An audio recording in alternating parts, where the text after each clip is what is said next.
Então, muito boa tarde a todos. Ouve-se bem, não é? Ouve? Muito boa tarde a todos. Eu queria agradecer a presença de todos. Queria agradecer a presença do Sr. Reitor e a presença do professor Salvato, que virá depois no fim. Queria agradecer também à Sra. Pró-Reitora para o Desenvolvimento Institucional e as Relações Internacionais, que nos embarcou nesta aventura da Cátedra Internacional de Bioética da Universidade. Queria agradecer a hospitalidade do hospital durante todas estas mesas redondas que nós tivemos aqui este ano. Este ano é a quarta da Cátedra e queria agradecer a hospitalidade e a colaboração de todas as pessoas que aqui estiveram connosco, tanto como palestrantes, digamos assim, ou participantes nas mesas redondas, como também, obviamente, não posso deixar de agradecer à doutora Carla Sousa, ao Dr. João Ferreira, à doutora Ana Santos, ao Dr. Inês Pinheiro, por toda a disponibilidade que manifestaram sempre para as questões logísticas. Queria também reforçar um pouco a ideia de que o objetivo da nossa cátedra é, de facto, constituir um espaço de reflexão e um espaço de diálogo e de debate sobre questões da ética, sobre questões da bioética, no sentido amplo do termo e não simplesmente no sentido técnico e muitas vezes especializado, mas no fundo tudo o que tem a ver com a vida tem a ver com a bioética e, portanto, temos aqui muitas abordagens possíveis durante este ano, tanto que durante este ano, precisamente por causa dessa pluralidade de abordagens que a área da ética e da bioética permite, nós tivemos aqui a primeira mesa redonda sobre inteligência artificial aplicada no contexto dos cuidados de saúde, depois tivemos uma segunda sobre o envelhecimento, uma terceira sobre a compaixão, a empatia e a humildade narrativa. E em todas elas nós tivemos contributos de convidados, de profissionais aqui do hospital, professores da universidade, membros da cátedra que tiveram a possibilidade de estar, enfim, conseguindo conjugar horários que nem sempre é completamente possível fazer. E eu queria agradecer a todos, também aos membros da cátedra e a todos que participaram, a disponibilidade para o desenvolvimento deste programa, tanto aqui no hospital como nas iniciativas que nós tivemos na universidade, em que procurámos conciliar atividades letivas e não letivas, de forma a contribuir para uma universidade que é como a nossa universidade, quer dizer, que concilia vários saberes, que procura gerar diálogos entre os seus membros e isso foi um objetivo que tivemos e que penso que vamos continuar a ter, porque de facto faz bastante parte da nossa identidade. Nós hoje temos uma mesa redonda que é a última desta série, deste ano letivo, e que é dedicada ao tema, como podem ver ali na imagem, ao tema ética e da comunicação. E eu agradeço a participação dos nossos convidados, vou fazer uma apresentação muito sumária e depois dizer umas 2 ou 3 linhas. Então nós vamos ter o professor Lúcio Santos, que é diretor e coordenador do mestrado de Medicina, aqui da Universidade, mestrado integrado, e que vai partilhar connosco a sua reflexão sobre a importância da ética no curso de Medicina. Temos a professora doutora Daniela Mendes, que é coordenadora adjunta do mestrado de Medicina, aqui da Universidade, e que nos vai falar da importância da comunicação e do diálogo com os pacientes. Temos o Sr. Enfermeiro José Sá, que é enfermeiro aqui do hospital e que vai falar da comunicação entre pacientes e enfermeiros. Temos o professor Paulo Rato, que é docente da Universidade de Fernando Pessoa e que é o responsável pela gestão dos dados da Fundação e que nos vai colocar questões relacionadas com a proteção e a gestão de dados, enquanto instrumento para assegurar a privacidade, o consentimento, a dignidade na área da saúde, questões que se colocam em todas as áreas, em algumas áreas de uma maneira eventualmente mais premente por causa do tipo de dados e da delicadeza dos dados que estão em causa, mas em toda a parte, como nós sabemos, sempre que existam dados tem que haver uma gestão desses dados. Eu estou a olhar para o público e já aqui meti água numa coisa porque me esqueci de agradecer a presença do diretor da Faculdade de Ciências Humanas e Sociais, peço imensa desculpa, professor Pedro Reis, que está ali e que espero que não me penalize, porque eu sou professora da faculdade dele. Ora bem, então, Enquadrando assim um bocadinho aquilo que nós vamos aqui falar, isto da comunicação é um mundo, em termos de área e de possibilidade de reflexão. E eu aqui, pensando nisto um bocadinho, eu penso que um dos aspectos que é muito importante é a questão dos diálogos e, antes de mais, para haver comunicação tem que haver um diálogo. E tem que haver, quer dizer, toda a gente já ouviu aquela história daquele professor que tristemente dizia: eu tive todo o dia a ensinar o meu cão a falar. Eu ensinei, ele é que não aprendeu. Isto é, nós muitas vezes temos processos de comunicação que não são de facto, quer dizer, que são unidirecionais. E, portanto, se são unidirecionais, nós não estamos a falar efetivamente de comunicação. Estamos a falar, eventualmente, de passar informação. Mas pode até ser a própria informação como tal não ser significativa para as pessoas. Não é? Portanto, quando falamos aqui de diálogo, estamos a falar, antes de mais, disto que é, quer dizer, que é um vai e vem, digamos assim, entre duas pessoas, no mínimo, não é? E isto pressupõe também a vontade de dialogar e pressupõe uma tolerância ativa, isto é, supõe que nós aceitamos a outra pessoa com quem estamos a falar como ela é e não como nós gostaríamos que fosse. E que isto supõe também a aceitação das diferenças, supõe tempo, que é um bem tão escasso, nós andamos sempre a correr atrás do tempo. Muitas vezes dizemos, o dia devia ter 48 horas, a gente ocupava-as à mesma. Portanto, o tempo é um bem e levanta muitas questões éticas também. A questão do tempo, a questão da gestão do tempo e a questão do tempo que nós damos aos outros ou não damos. E pelos temas de que os nossos convidados irão falar, é fácil compreender que uma comunicação verdadeira tem sempre implicações éticas, então, como eu estava a dizer, não é? E quando falamos de saúde, ou quando falamos de menos saúde, isto é, de ter menos saúde, isto são temas que dizem respeito a todos, quer dizer, a saúde. E falar das questões de saúde não é só para os profissionais da área, não é? Mas todos nós estamos implicados nisto, pelo próprio facto de sermos seres humanos, que até ver não somos imortais. Se calhar é melhor ficar assim, senão não tinha muita piada.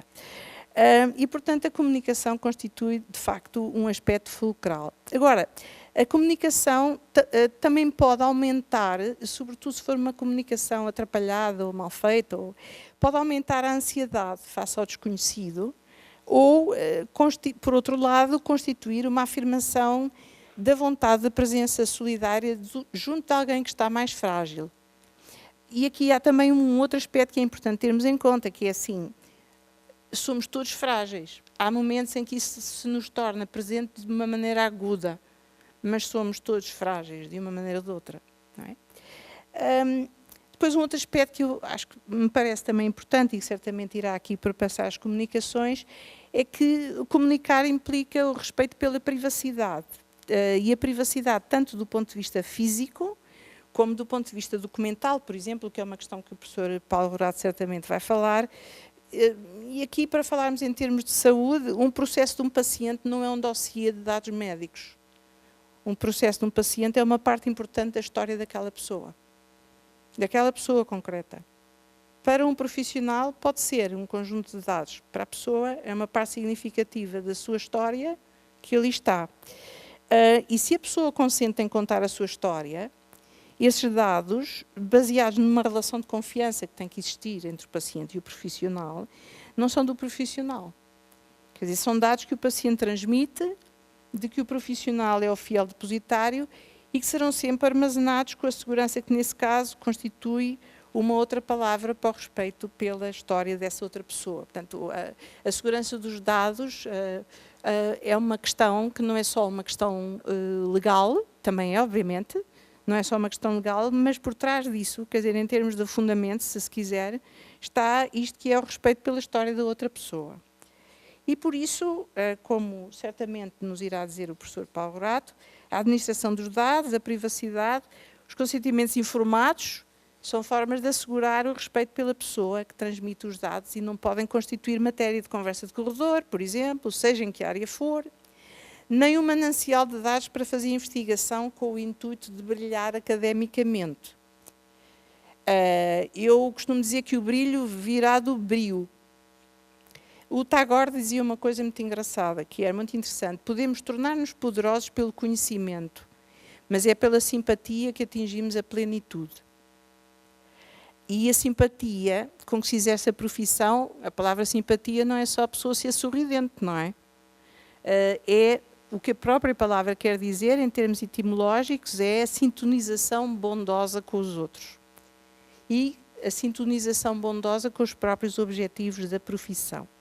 E eu estou quase a calar-me, porque a questão é que eu gostava de acabar com o avesso do que eu estou a fazer. E quer dizer, às vezes comunicar é estar calado. Isto é, às vezes comunicar, que é ao contrário do que eu estou a fazer, não é? Às vezes comunicar é estar simplesmente presente, silenciosamente, junto a alguém. E o silêncio significativo é muito importante. Nós somos muito treinados para falar. Por exemplo, os professores são muito treinados para falar. Muitos outros profissionais somos muito treinados para falar. Somos muito pouco treinados para ouvir. E para haver, eu já sei que eu sou um mau exemplo, e por isso a ética da comunicação também implica uma ética da escuta. E essa ética da escuta pode abrir as portas do coração de uma forma diferente. E então, eu, para me calar, vou passar então agora ao professor Lúcio, que vai começar por partilhar aqui connosco a sua reflexão. Obrigado. Boa tarde a todos. Cumprimento o Sr. Reitor, cumprimento os meus colegas da mesa, cumprimento a professora Teresa Tolli pelo convite. Eu podia ficar calado e estava a situação resolvida e era o que eu faria melhor, porque nestas andanças sou marinheiro de primeira viagem. Cabe-me a mim comunicar-vos de como é que nós, no mestrado integrado de Medicina, pensamos e fazemos o ensino deste valor que é a ética. E então, gostava de vos dizer mais ou menos o que nós pensamos e o que nós estamos a fazer. O estudo dos princípios e valores que guiam o comportamento humano obriga a reflexões críticas. Nesse sentido, é importante avaliar a moralidade das nossas ações, com base nas suas consequências, nas relações interpessoais, o cuidado, nas virtudes dos indivíduos e nos aspectos deontológicos. Ora, esta avaliação são tijolos fundamentais para construir um edifício. O edifício que permite o desenvolvimento pessoal, a construção da confiança nas relações interpessoais e sociais, e é um guia para a cooperação, o bem-estar coletivo, harmonioso, justo. No fundo, isto é ética. Então, assim sendo, o ensino da medicina e a ética estão interligados, estão intrinsecamente ligados, sendo fundamental que os profissionais da área médica sejam formados com uma sólida base ética para garantir o quê? Uma prática responsável e humanizada. Ora, a prática ética na medicina é fundamental para manter confiança entre os médicos e os doentes, garantir a qualidade dos cuidados, promover a justiça no sistema de saúde. Profissionais bem treinados e com princípios éticos são capazes de tomar decisões informadas, respeitar a autonomia do doente e lidar com dilemas complexos de maneira justa e compassiva. Para tal, o que é que o mestrado integrado de Medicina decidiu? Ter um currículo estruturado, onde a ética tem um papel central no currículo do curso, permitindo abordar dilemas éticos comuns e complexos, enfrentando a prática clínica. Na primeira unidade do nosso mestrado integrado de Medicina, que se chama Unidade Curricular Fundamentos das Ciências Médicas 1, que é a responsabilidade da minha colega de painel e de direção do curso, a professora Daniela Mendes, ensina-se ética como um ramo da filosofia que se ocupa dos estudos e dos princípios e valores que guiam o comportamento humano e aborda as diversas facetas da ética médica. Nesta disciplina, utilizamos estudos de casos reais para ilustrar dilemas éticos, permitindo que os estudantes discutam e analisem as diferentes perspectivas e possíveis soluções. Realiza-se exercícios de simulação e role-playing que descobrimos durante este ano termos uma profissional altamente competente nesta área, que é a minha colega, e os nossos alunos podem confirmar.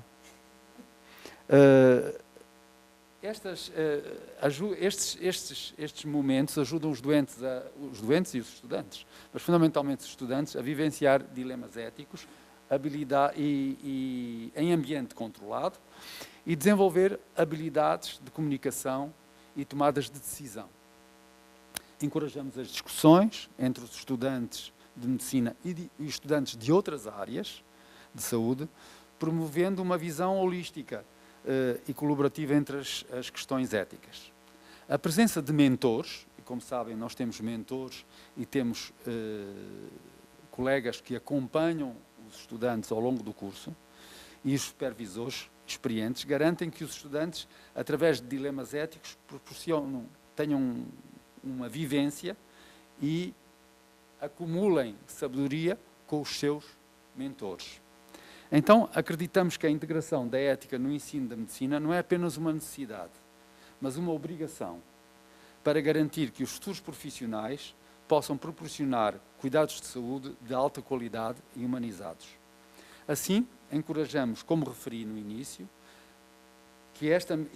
no início desta mesa redonda, que uma reflexão contínua e crítica sobre os aspectos éticos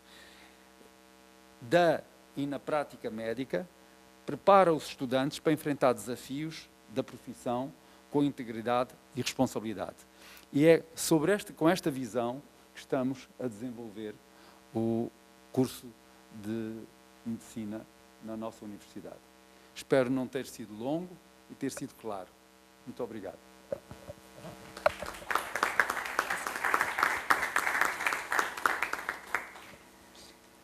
Ora, muito boa tarde. Em primeiro lugar, queria cumprimentar o seu reitor, o professor Dr. Álvaro Nascimento, a excelentíssima pró-reitora, a professora doutora Nadine Trigo, os colegas aqui do painel e todos os presentes, e agradecer o amável convite que me foi estendido para participar nesta mesa redonda. Para além disso, gostava de fazer um agradecimento especial aos colegas das Ciências Humanas e Sociais que colaboraram connosco em Fundamentos de Ciências Médicas. Vocês, mais que ninguém, são peritos nesta área e na área da comunicação e, portanto, tínhamos que recorrer a vocês para podermos tentar proporcionar a melhor formação aos nossos estudantes em fundamentos de ciências médicas. Eu ia falar um bocadinho da educação, da comunicação na educação e na relação médico-doente. Quando me deram este título, Ética na da Comunicação, eu pensei, oh meu Deus, e agora o que é que eu vou fazer com isto?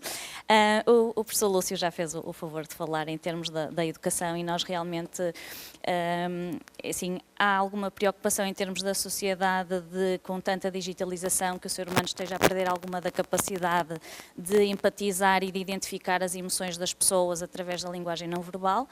Por outro lado, a digitalização também nos traz outras oportunidades de aprendizagem, de interação e nomeadamente de vigilância de pessoas à distância. Portanto, nós vamos ter que aprender a viver com isso e tentar aprender a melhor forma de comunicar e de não perdermos a nossa capacidade humana de olhar para uma pessoa e saber que ela está em sofrimento ou que está alegre, mas por outro lado também desenvolver essas nossas capacidades à distância de um monitor, não é? Num ecrã. Por nós estarmos a ver uma pessoa num ecrã, não temos a mesma sensação e vamos ter que trabalhar essa sensibilidade.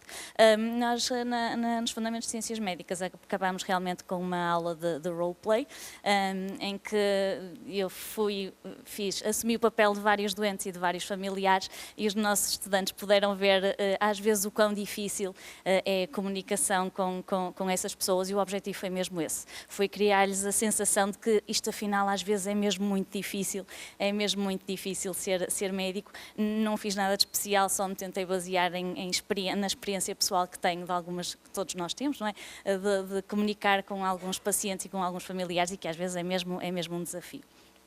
Como o professor Lúcio já falou de que forma é que está organizada a ética e a comunicação no curso de medicina, eu vou-me debruçar um bocadinho mais sobre a relação médico-doente, porque os estudos apontam que numa consulta médica a primeira vez que os doentes são interrompidos é ao fim de 20 segundos. Ora, nós em 20, vocês já viram o tempo que eu estou aqui a falar, muito mais que 20 segundos, e ainda não disse praticamente nada. Portanto, 20 segundos de um paciente sentar no consultório e dizer o que tem, não dá nada. Ele quase que nem acaba de dizer a primeira queixa e nós já estamos a interromper. E está provado que a maioria das vezes o que o doente nos diz, o diagnóstico está lá. E, portanto, o facto de nós estarmos continuamente a interrompemos o raciocínio, as pessoas perdem-se e não vão conseguir dizer-nos tudo o que nós precisamos que eles digam. Por outro lado, nós temos um elefante branco ou um parasita, como queiram chamar, no consultório em cima da secretária, chamado computador, teclado e tudo o que isso implica, e todos os problemas de rede, e todos os problemas dos programas que empancam e que vão abaixo, e que a pessoa tem obrigatoriamente que estar a olhar para um ecrã em vez de estar a olhar para as pessoas. E isso dificulta muito a comunicação. Nós comunicamos muito mais se conseguimos olhar olhos nos olhos nas pessoas, e nota-se isso. Quando nós estamos a falar na consulta com a pessoa, se nós, entretanto, desviarmos o olhar para olhar para o computador, a comunicação quebra-se. E a confiança quebra-se e depois fica às vezes ali um silêncio um bocadinho constrangedor, mas nós vamos ter que lidar com isso, provavelmente no futuro, com a evolução da tecnologia, nós iremos deixar de ter aquele elefante ali em cima da secretária, iremos ter um tablet para onde vamos ditar o que é importante, e a própria inteligência artificial irá fazer os registros e irá recuperar-se muita da humanidade da medicina que se tem perdido nos últimos anos. Acho que não temos que ter receio de ser substituídos pela inteligência artificial, porque à partida tão cedo os computadores e os robôs não irão conseguir substituir o toque e o olhar que o ser humano tem. Portanto, eles vão ser uma mais-valia para nós podermos ser mais humanos e usarmos a parte da medicina que é uma arte, que é o olhar, o tocar, o estar ali em silêncio a ouvir a pessoa. Porque às vezes as pessoas só precisam de um espaço em que possam dizer o que os aflige, as preocupações que têm e de que forma é que nós as podemos ajudar. Para além desse parasita chamado computador que interfere na comunicação, nós temos a transferência de informação, que muitas vezes também é difícil. Nós somos treinados durante vários anos a falar numa linguagem técnica e médica que as pessoas não têm a obrigação de perceber. E nós usamos termos e depois as pessoas vão ao Dr. Google e nem sempre a informação que encontram é melhor. Eu posso, inclusive, dar um exemplo prático. Há pouco tempo tive uma pessoa com alterações nas análises, que uma das causas de haver essa alteração nas análises são os hábitos alcoólicos. E a esposa veio à consulta, veio ela, e depois o marido vinha no outro dia. Doutora, porque o meu marido tem a análise do álcool. E eu, a análise do álcool, mas que análise do álcool? Sim, porque fizeram-lhe no Hospital X e a médica virou-se e disse, o senhor tem que deixar de beber. Doutora, mas o meu marido não bebe. Mas ela diz que ele bebe. E agora, será que ele quando sai à tarde vai lanchar que bebe? E depois ela, lá está, foi ao Google e realmente no Google também dizia que um dos motivos da elevação daquela análise eram os hábitos. E às vezes depois desmistificar isto foi tão simples a criar um problema dentro do casal, não é? Porque pronto, porque a doutora diz que tu bebes, mas eu não bebo, mas a doutora diz. E depois desmistificar isto e resolver isto, às vezes não é fácil. E por outro lado, em termos de comunicação, um aspecto em que os médicos têm dificuldade é a medicina sempre funcionou de uma forma um bocadinho paternalista, em que o médico decidia o que era para fazer e o doente aceitava o que o médico dizia. Neste momento já houve uma mudança de paradigma. Cada vez mais nós somos uma equipa. Cada vez mais nós usamos entrevista motivacional para tentar motivar os pacientes a aderirem às mudanças que nós achamos que são importantes. Mas atenção, elas podem ser importantes para mim enquanto médico e não ser importantes para aquela pessoa. E nós não fomos treinados para aceitar que as pessoas possam não seguir o que nós queremos. Por exemplo, temos uma doença, há uma indicação cirúrgica, mas a indicação cirúrgica até é mutilante para a pessoa. Para o médico aquela é a solução ideal, porque é a única que pode curar aquela pessoa, mas a pessoa pode não a querer aceitar. A pessoa pode não querer ficar mutilada e pode querer dizer eu prefiro viver menos tempo, mas viver com alguma qualidade e não olhar para mim mutilado. E gerir isso, nós sabemos que temos uma solução que pode curar aquela pessoa e que aquela pessoa está a recusar, nem sempre é fácil e muitas vezes altera a relação médico-doente, porque nós queremos tanto que aquela pessoa se cure, que não conseguimos perceber que para aquela pessoa a cura não é o mais importante, mas sim ter alguma qualidade de vida.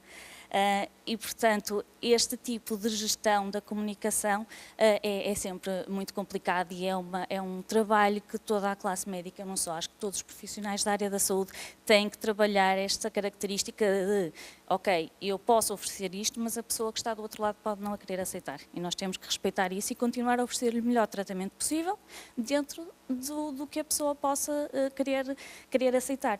Por outro lado, temos agora os desafios da comunicação, da telemedicina, que é um desafio. Por exemplo, para mim, enquanto clínica, fazer uma primeira consulta em telemedicina, em algumas áreas é fácil, se for uma consulta do viajante, em que só temos que saber problemas que as pessoas têm, para onde vão, mas, por exemplo, uma consulta de medicina interna em que nós temos que auscultar um doente, em que temos que pôr a mão na barriga, uma primeira consulta em telemedicina para mim é impossível, mas são desafios que nós vamos ter que pensar neles e que ver de que melhor forma é que nós podemos otimizar a comunicação para mesmo à distância de um ecrã nós conseguirmos fazer o nosso melhor e comunicarmos da melhor forma possível. Obrigada.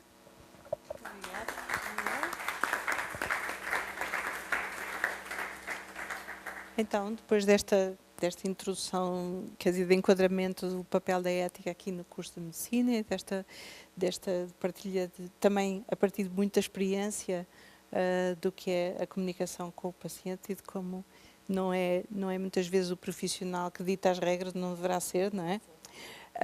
Vamos então aqui passar para aquilo que é a comunicação dos enfermeiros com os pacientes. Antes de mais, boa tarde a todos. Gostaria de cumprimentar mais alto. Está bem, obrigado, desculpe. Pronto. Boa tarde a todos. Gostaria de cumprimentar o Sr. Reitor, o Sr. Professor Álvaro Nascimento, o Sr. Presidente do Conselho de Administração, o Sr. Professor Salvato Trigo e os meus colegas de painel e os demais as pessoas que tiveram o gosto de vir ver. Eu espero estar à altura.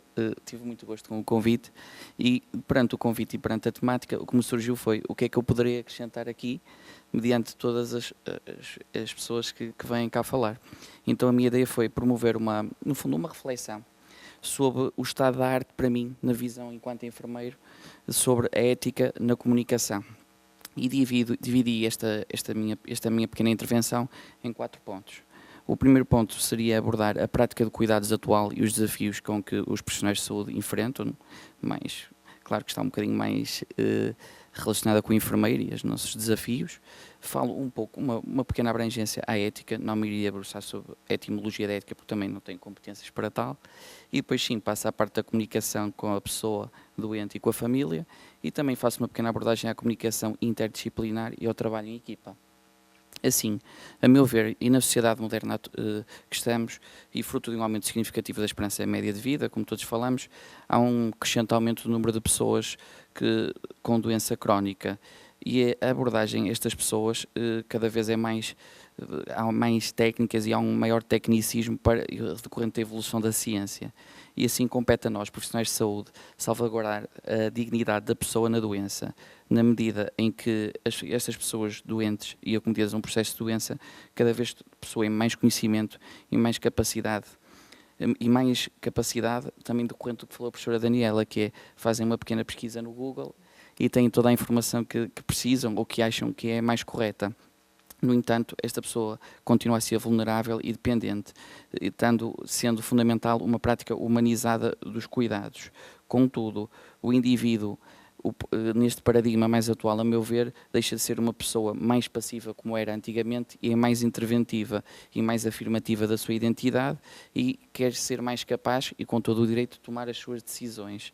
Assim, nesta dinâmica dos hospitais modernos, estamos perante alguns fatores em que devemos estar atentos. A crescente tecnicidade, o desafio que é para a prática diária, responder às necessidades da pessoa doente e as próprias políticas organizacionais, que muitas vezes poderão ser redutoras do espaço para a expressão de sentimentos e emoções da pessoa doente. E é uma coisa que devemos, a meu ver, estar atentos, dado a podermos proporcionar às pessoas uma prática de cuidados humanizada e que venha resposta a ele, o que impele ao profissional de saúde a necessidade de ter uma elevada capacidade ou habilidade comunicacional e estabelecer relações de alta complexidade em todo o processo de doença.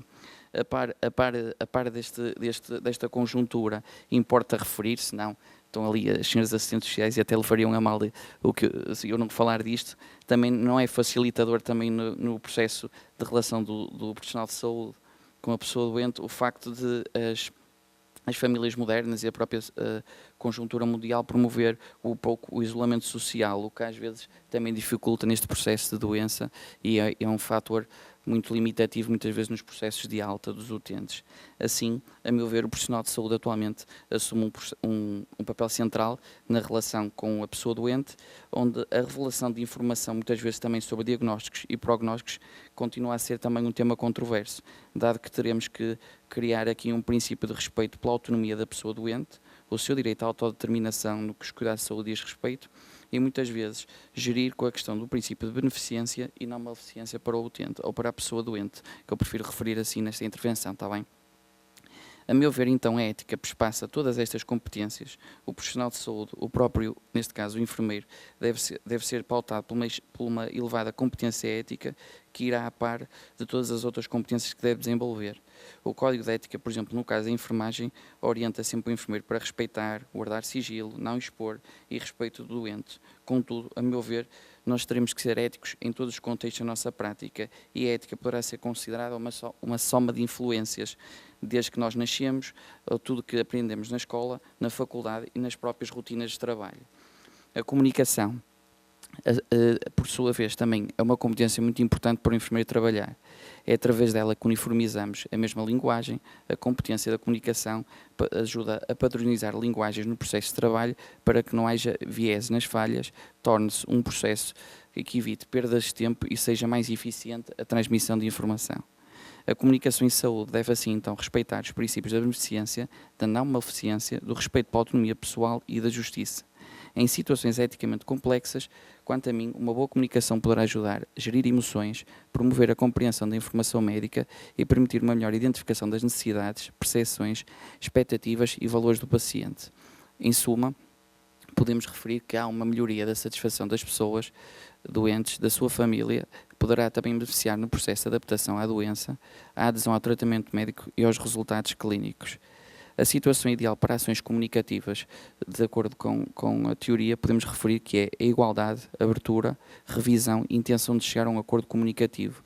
Tudo isto com a ideia de manter a pessoa doente como o centro da decisão, parte integrante do processo e tendo como sempre corolário o consentimento informado dele em todos os atos.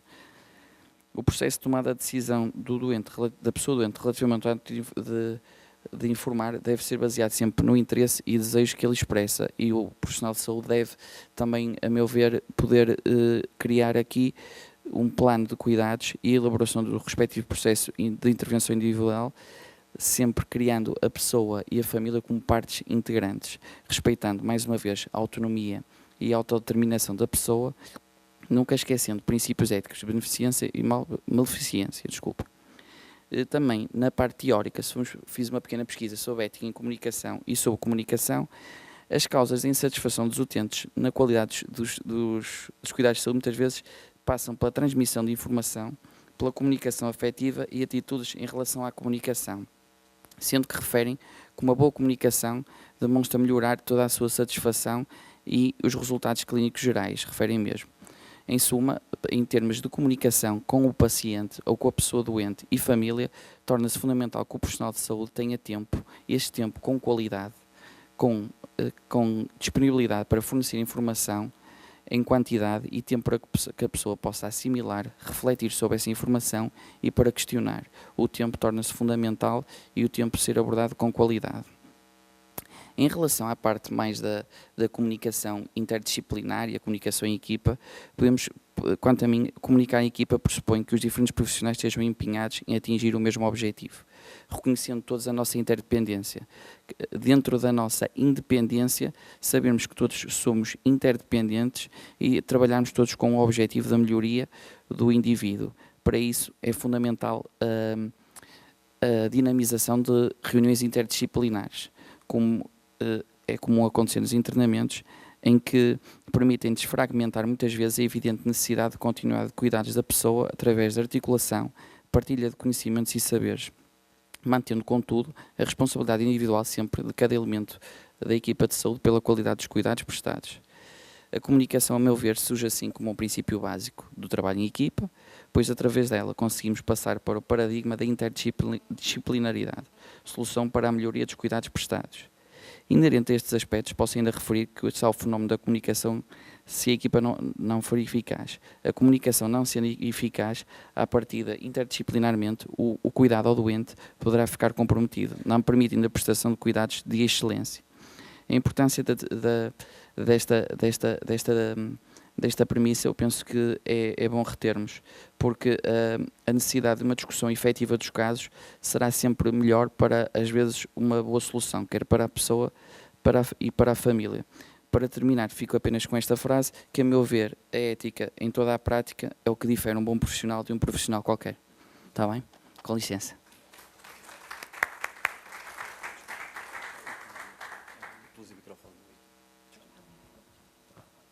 Bom, então agora, depois desta partilha do Sr. Enfermeiro, de facto, no contexto de saúde, os médicos são fundamentais, os enfermeiros têm, e as enfermeiras têm um papel de proximidade muito grande. E isso é alguma coisa que depois, eventualmente, podemos até debater, se quiser, mas não só esta comunicação interdisciplinar, não é? Mas para quem está numa situação de internamento, por exemplo, o enfermeiro ou a enfermeira são os profissionais que estão presentes constantemente e que desenvolvem este tipo de competência de que o senhor enfermeiro acabou de falar, não é? Nós agora vamos falar dos aspectos que são relacionados com os dados, com a proteção de dados e com a gestão de dados. Não sei se é preciso este microfone ou se é que ele está ligado. Tá? Sim. Boa tarde.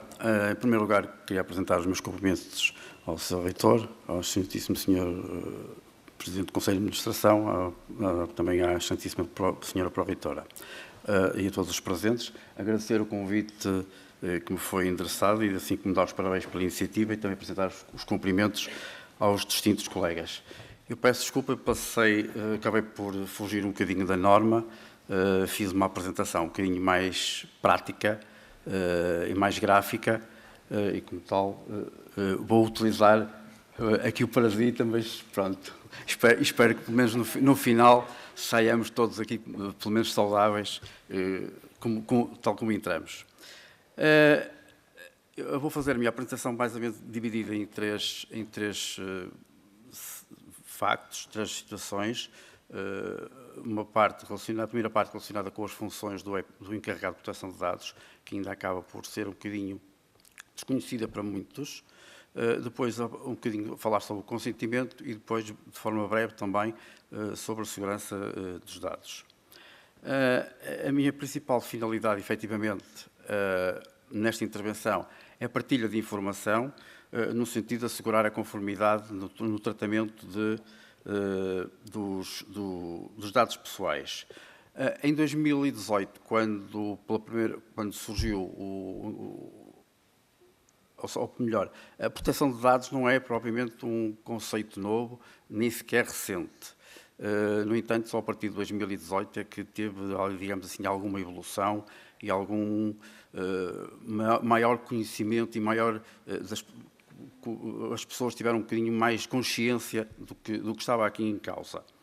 É verdade que já há uma consciencialização muito grande das pessoas, já ao nível da importância, da relevância da proteção de dados, mas ainda há um caminho longo, digamos assim, a percorrer. Ainda há muitas situações que precisam ser acauteladas. A minha primeira abordagem está relacionada com as atribuições, como eu já disse, do encarregado de proteção de dados. É uma função que se reconhece, tem alguma complexidade, e complexidade não no sentido de ser complicado, de ser difícil, não é por aí. Simplesmente ainda há demasiadas zonas cinzentas que ainda permitem muita interpretação diferente conforme sou eu ou é outra pessoa a estar a recorrer a ela. Portanto, é efetivamente uma área que ainda vai ter que ser bastante desenvolvimento. Eu digo aqui que é a pessoa responsável por garantir que os dados se encontram adequadamente protegidos e são tratados de forma legítima. Pronto, é esta, efetivamente, a grande razão de existir do encarregado de proteção de dados. E ele é o ponto de contacto entre todas as entidades que podem ver aqui nesta imagem, embora, efetivamente ou verdadeiramente, é o titular dos dados que é o centro de tudo o que está que se relaciona com a proteção de dados. Eu pus aqui o essencial daquilo que eu considero, não são apenas estas, mas apenas aquilo que eu considero mais relevante do ponto de vista das funções do encarregado de proteção de dados, e dei-me ao cuidado de fazer sobressair algumas daquelas que eu considero são as palavras-chave que permitem destacar as atribuições do encarregado de proteção de dados. Efetivamente, o encarregado de proteção de dados a função do encarregado de proteção de dados passa sobretudo por alertar, por informar, por esclarecer, por apoiar, precisamente no sentido de que tudo esteja em plena conformidade com a proteção de dados.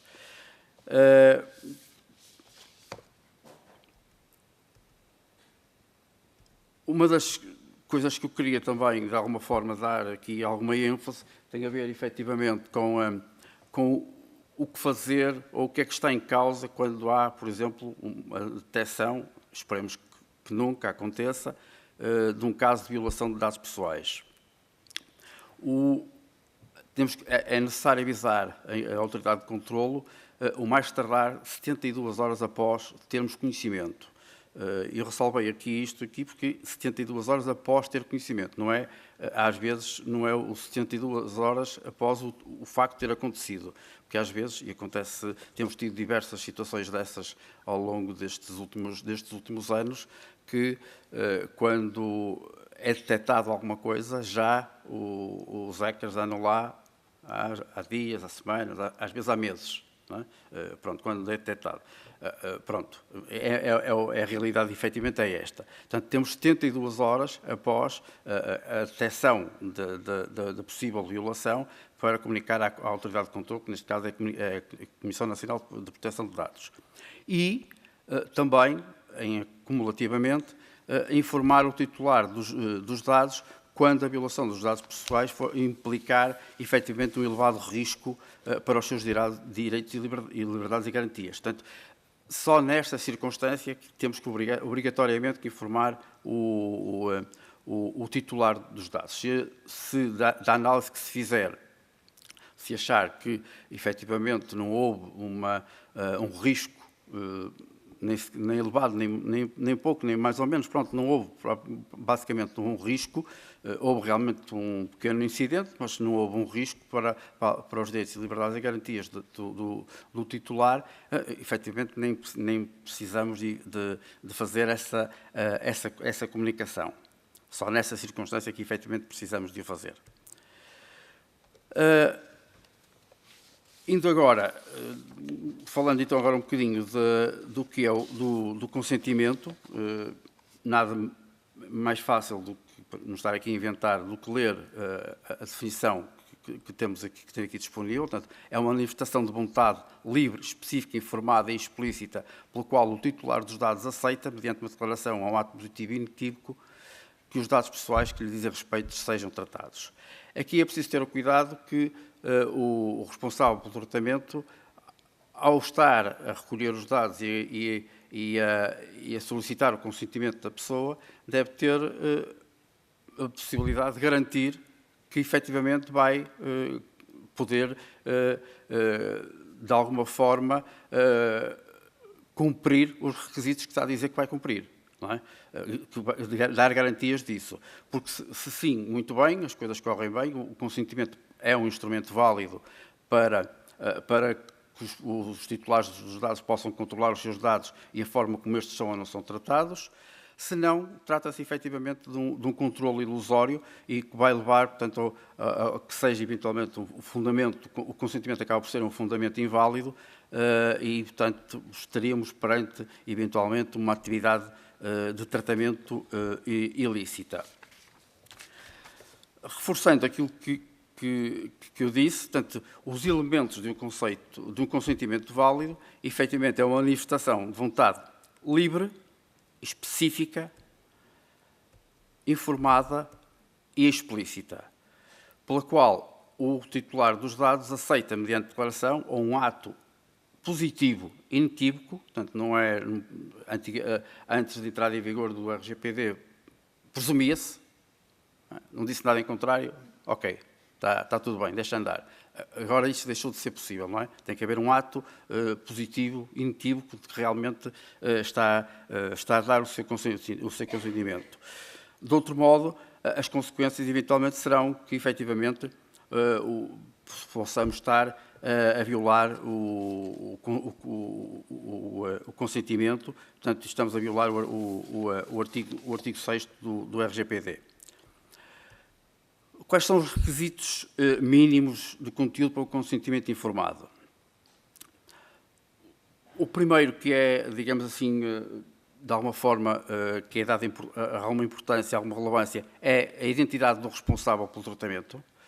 E eu acrescentaria também os contactos, não só os contactos do responsável pelo tratamento, como também do encarregado de prestação de dados, para a pessoa saber quem é que pode contactar em caso de ocorrer algum problema ou de pura e simplesmente não concordar com alguma coisa que tenha acontecido ou que tenha tido conhecimento. A finalidade de cada uma das operações de tratamento, em relação às quais ele procura obter esse consentimento. Que tipo de dados são recolhidos e utilizados? Aqui dão especial importância aos dados sensíveis.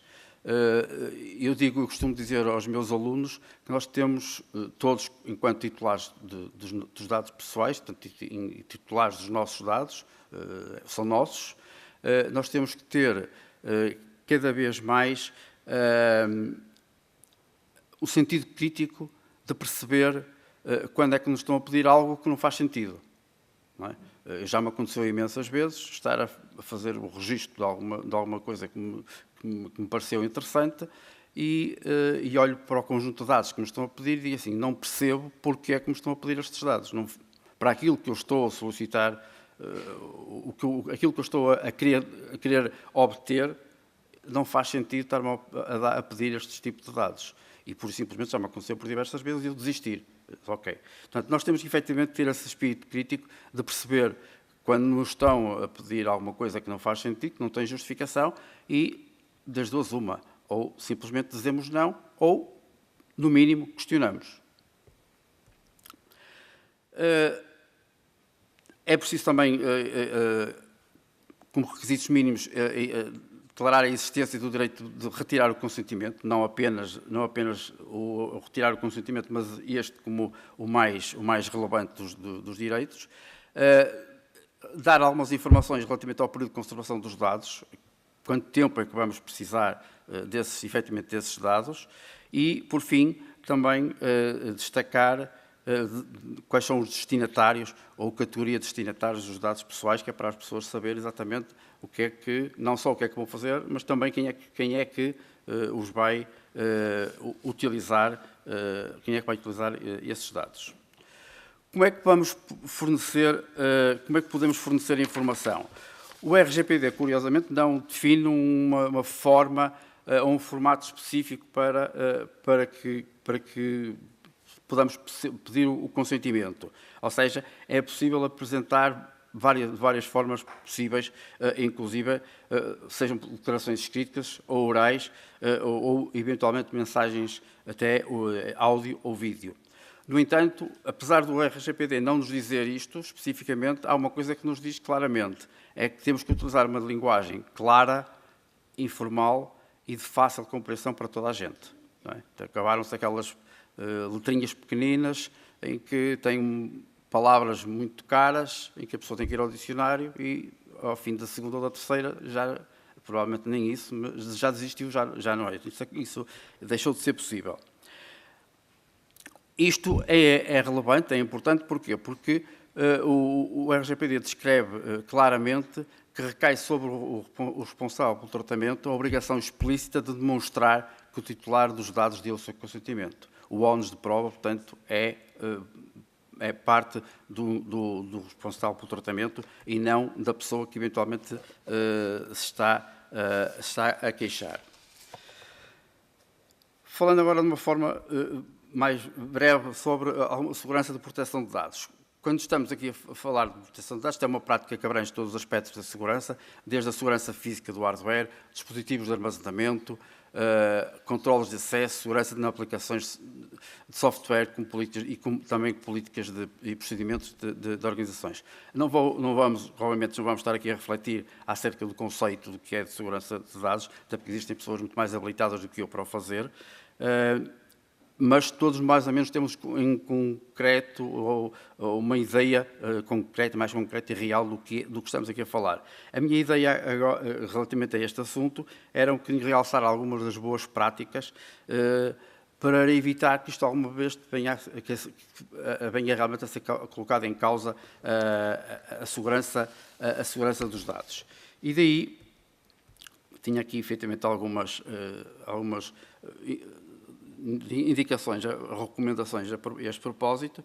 Nós sabemos que as pessoas são um elemento central para a segurança da informação, pois estas produzem, gerem, utilizam, partilham informação, mas também muitas das vezes a podem comprometer, seja por negligência, seja por desconhecimento, seja por má conduta, qualquer das situações pode ser possível de acontecer, e efetivamente às vezes acontece. Uma das coisas que muitas das vezes acontece, a violação e problemas de segurança tem a ver, efetivamente, com a gestão que nós fazemos das nossas palavras-passe. Tem aqui um conjunto de várias indicações que os especialistas recomendam. Parecem muitas, mas se tiverem o cuidado de as ler, são muito óbvias. Quer dizer, são fáceis de memorizar porque são tão óbvias que qualquer pessoa olha e percebe que só faz todo o sentido que assim seja. Atualmente, as palavras-passe já se tende a falar em 12, até 14 caracteres. Já me surgiu uma situação em que me pediram 14 caracteres, não 12. Quanto mais caracteres, obviamente, maior será a dificuldade de, eventualmente, ela ser violada. Deve conter pelo menos uma letra maiúscula, uma letra minúscula, pelo menos um algarismo, caracteres especiais, os tais, as chavetas, o ponto de interrogação, o ponto de exclamação, outras coisas deste género, devem ser alteradas com frequência. Devemos evitar utilizar a mesma password durante anos e anos seguidos, não devemos fazer isso. Todos nós somos, não sei se já uma vez tiveram essa experiência, mas eu já recebi um e-mail a dizer-me que sabiam o meu login e a minha password. E dizia-me lá, e era verdade, ele sabia o meu login e sabia a minha password. Obviamente,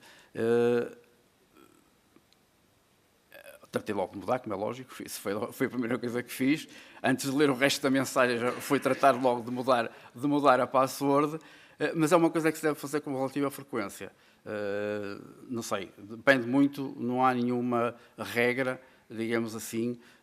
Há situações em que justifica, se calhar, de 3 em 3 meses, 6 em 6 meses, depende muito também do que esteja em causa. Mas estas são algumas regras possíveis que devemos acautelar, evitar sequências de alfabéticas, não é? O tradicional 1, 2, 3, 4, 5 continua a ser todos os anos o vencedor das passwords mais utilizadas. Há uma empresa de segurança que dá-se ao cuidado de fazer todos os anos uma investigação nesse sentido, e todos os anos o 1, 2, 3, 4, 5, 6 vence. É raro às vezes que isto acontece, não é? Ou o QWERTY, que é a sequência dos caracteres no teclado, pronto, o nome do clube de preferência, o nome da pessoa, quer dizer, pronto, anda tudo um bocadinho à volta disso. Para terminar esta parte, eu ia só sugerir uma outra uma outra, daí não sei se vocês conseguem ver, está na parte final. Ultimamente tem surgido um conceito, em vez de palavra-chave, uma frase-chave. O que é isto? Imaginem uma frase que às vezes todos nós temos. Eu tenho uma frase de um autor, de uma música, que eu gosto muito. Utilizo essa frase como chave para a minha palavra-passe. Como? Eu pus ali uma frase que não é mentira, não é inventada, por acaso é verdade. Pus proteção de dados, a disciplina mais espetacular, que já tive 59 anos de vida. E é verdade, não estou sequer a mentir.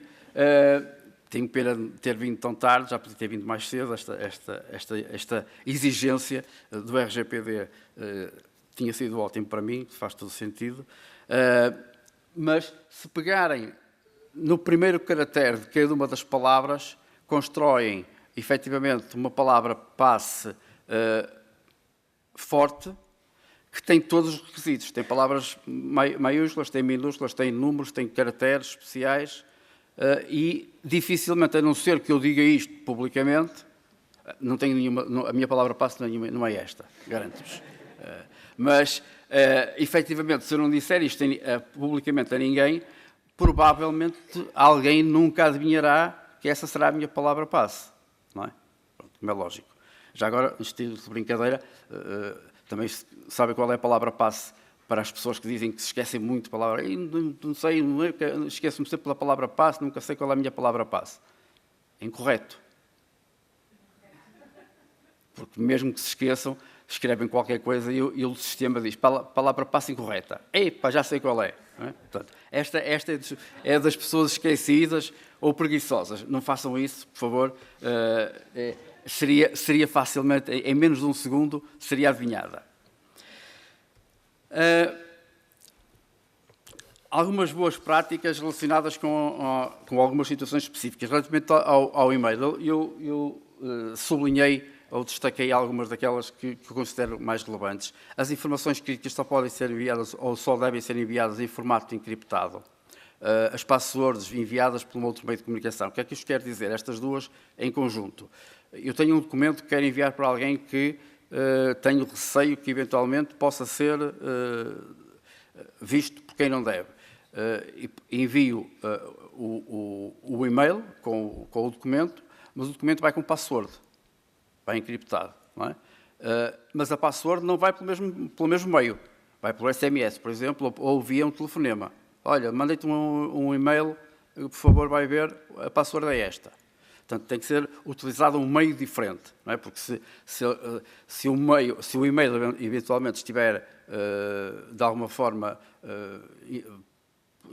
com algum problema de violação, ao mandar a password pelo mesmo meio, nem que seja por um e-mail diferente, ia dar o mesmo. Verificar sempre os endereços de destinatários. Isso é frequente. Eu, por exemplo, menos aqui na universidade também temos esta situação. Às vezes acontece que nós temos sempre alguma dificuldade. Eu perco-me sempre, peço desculpa. Pronto, de qualquer das maneiras depois vou dispensar esta apresentação, portanto depois se quiserem podem ver com mais cuidado algumas dessas recomendações. Outra coisa importante também, qualquer pessoa ou entidade que no âmbito em virtude das funções que exerce tenha acesso aos dados pessoais de terceiros está obrigado a dever sigilo e confidencialidade. Ou seja, todos quem trabalha eventualmente ou tenha acesso a dados pessoais terão que ter esses cuidados adicionais. Eu tinha agora aqui uma espécie só de pequena brincadeira daquilo que se deve ou não se deve fazer. Pronto, só para não estar a perder mais tempo, o que está a bold é aquilo que se deve fazer, o que está sem bold é aquilo que não se deve fazer. Posto isto, aquilo que eu queria dizer é, por favor, sempre que tiverem alguma dúvida, estejam perfeitamente à vontade para me perguntar o que quer que seja. Não tenham medo de perguntar, de esclarecerem as vossas dúvidas. Não deixem de fazer o que pretendem só porque me perguntam alguma coisa e eu respondo de volta com 10 ou 20 questões.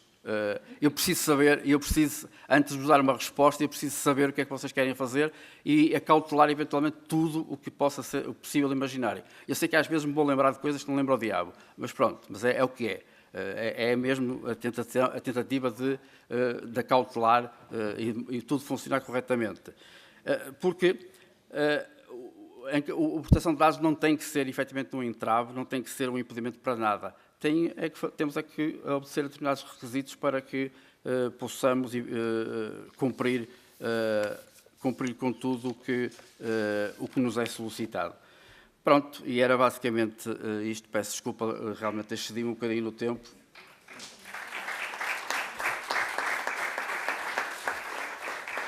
Eu bem pus aqui o cronómetro, mas nem sequer olhei para ele.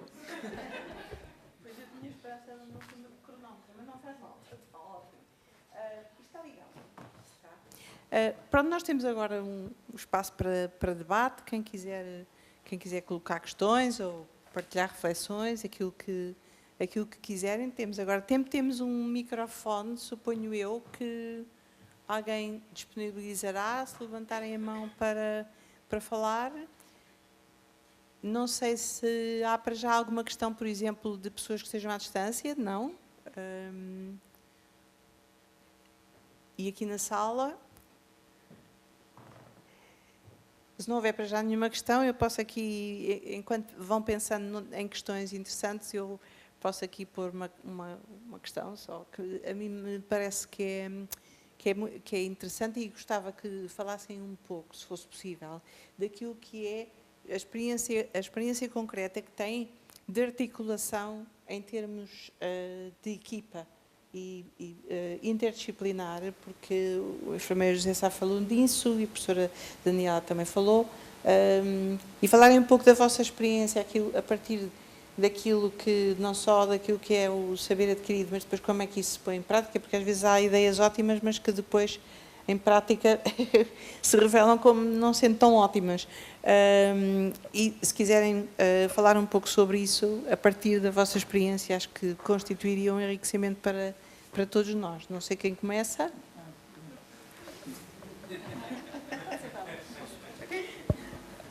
Pronto. Em termos de trabalho em equipa interdisciplinar, é assim, eu trabalho há 14 anos na Rede Nacional de Cuidados Continuados. E as unidades de cuidados continuados têm reuniões muito específicas. Há questões que nós temos que responder às entidades coordenadoras responsáveis. Portanto, intrinsecamente, é obrigatório, é mandatório haver reuniões interdisciplinares. E a nossa organização atual, praticamente há 10 anos aqui nesta casa e nos 5 anos anteriores que eu já trabalhei noutra instituição, faz com que tenha que haver essas reuniões. Tem que haver, além dos objetivos comuns que todos partilhamos, que é o em prol do doente e do bem-estar dele, do conforto, depois depende da tipologia do utente, temos que ter respostas bem definidas, porque quando chegar essa entidade que no fundo nos supervisiona, temos que saber bem o que queremos e o que é que será o intuito, quer da pessoa doente, quer da família. Portanto, nesse aspecto, no meu âmbito, está muito bem definida e cada um sabe a sua função, porque já é uma equipa que também tem determinados elementos que já trabalham há alguns anos juntos, portanto há alguma facilidade nesse aspecto.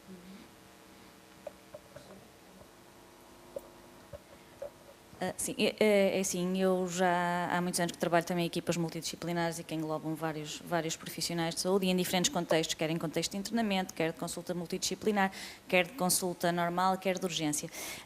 E acho que dos erros mais comuns que acontecem em termos da comunicação na equipa interdisciplinar é nós partirmos do princípio que o outro sabe o que nós vamos fazer e vice-versa, portanto, nós da parte dos enfermeiros e enfermeiros da nossa parte. Às vezes há muita informação que é passada verbalmente e que depois nem sempre é escrita, e isso, em termos depois de auditorias, às vezes também é um problema, embora, por outro lado, às vezes acontece o contrário, que é, são dadas indicações de coisas que são necessárias fazer e até estarem escritas não são feitas. Isso também, às vezes, promove um atraso nos cuidados que podemos prestar às pessoas que nos procuram em todos os contextos. Acho que sem multidisciplinaridade nós não funcionamos. Um serviço de saúde não funciona se as diferentes partes não comunicarem e não articularem muito bem, e acho que ao longo do tempo tem sido essa também uma conclusão a que se tem chegado, e daí também fomentar-se a multidisciplinaridade. É uma questão que nós no curso de Medicina estamos a tentar abordar desde o primeiro ano, a importância das equipas multidisciplinares. Os nossos estudantes já passaram por vários sítios a fazer aulas observacionais, precisamente também para terem essa noção, porque todas as peças do puzzle são importantes para nós conseguirmos completar um puzzle. Nós podemos ter um puzzle de 1000 peças, se só tivermos 999, o puzzle vai ficar incompleto.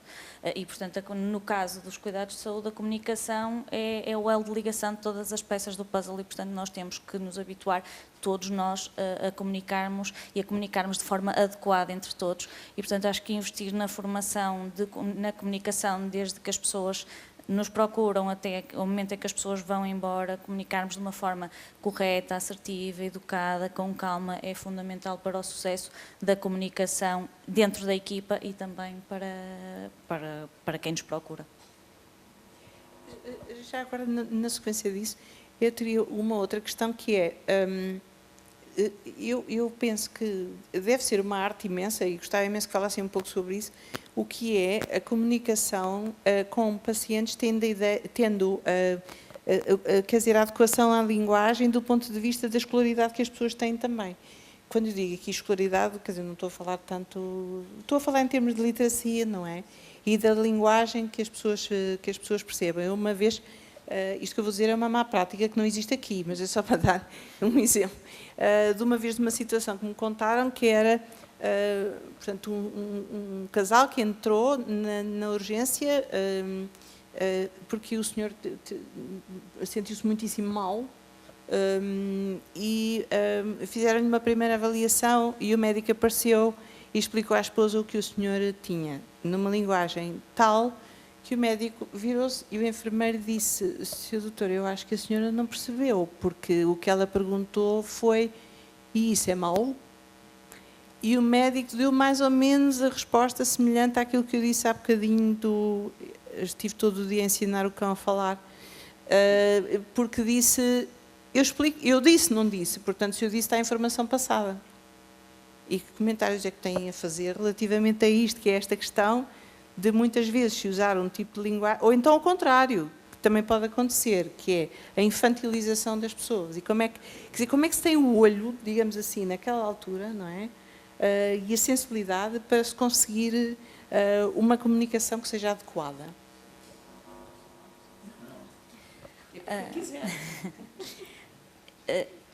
Esse é um dos desafios da comunicação. É precisamente nós conseguirmos perceber que a nossa mensagem passou.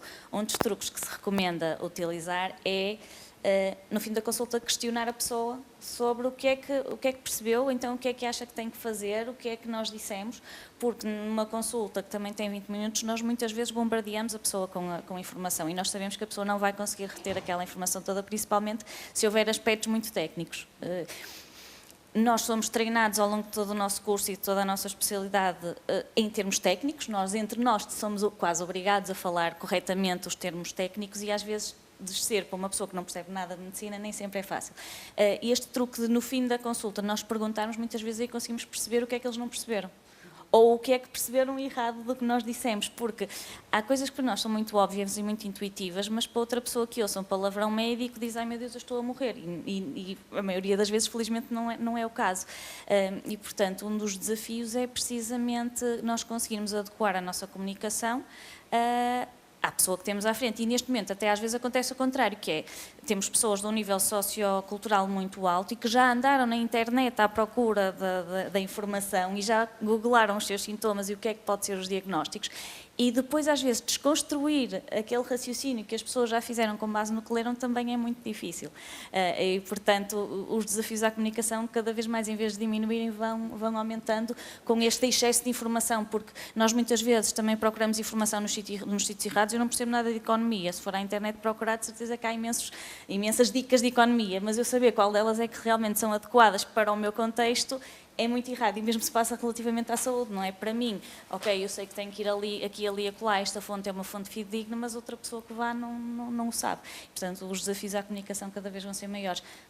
Passa principalmente por termos tempo, pararmos e falarmos e ouvirmos as pessoas. Nós falhamos muito na escuta, no ouvirmos o que a pessoa nos tem a dizer. E outra coisa que nós falhamos transversalmente em todas as classes é na personalização. Nós não nos apresentamos. A esmagadora maioria dos profissionais, quando vai tratar um paciente, não se apresenta. E, por exemplo, obviamente que no internamento o enfermeiro é uma pessoa muito mais presente, porque está lá 24 horas por dia, mas as pessoas muitas vezes esquecem-se. E nós, quando vamos vê-las a segunda vez, esquecemos de nos apresentar a segunda vez. E acho que é transversal às pessoas essa sensação. Eu tive recentemente uma situação em que eu estive internada e consegui objetivar isso. Eu tive vários colegas a falar comigo, sabiam que eu era médica e poucos se apresentaram. Portanto, e se me perguntarem, olha, mas quem é que te viu lá no hospital? Não sei. Eu cheguei à conclusão que provavelmente é a médica X porque, pronto, por exclusão de partes. Porque sei que ela trabalha naquela equipa e tal e coisa. E portanto, nós falhamos, nós temos mesmo que investir muito na formação dos nossos profissionais, porque nós enquanto profissionais de saúde, falhamos muito nessa parte.